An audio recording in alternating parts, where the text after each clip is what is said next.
Parlement mis à feu et manifestants à cran. La situation a dégénéré ce mardi à Katmandou au Népal lorsque les autorités ont voulu empêcher les protestataires de s'approcher. Malgré le couvre-feu, certains ont fini par incendier le bâtiment principal.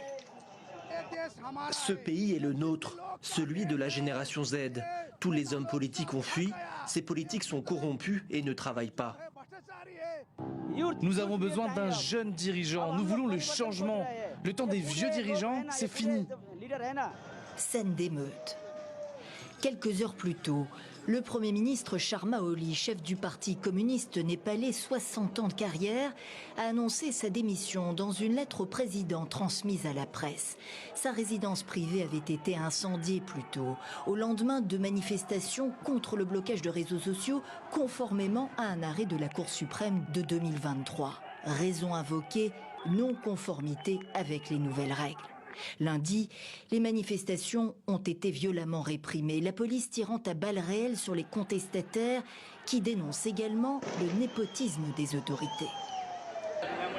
J'étais assis sous le pont aérien quand une balle a traversé ma main droite. J'étais là pour une manifestation pacifique, mais le gouvernement a utilisé la force. Je n'ai rien fait. 19 morts au moins et plus d'une centaine de blessés dans l'ensemble du pays. On se bat contre la corruption, contre ce gouvernement qui tue. Dans un communiqué, le président népalais appelle à l'unité nationale et à une résolution pacifique de ce qu'il appelle la situation difficile du pays.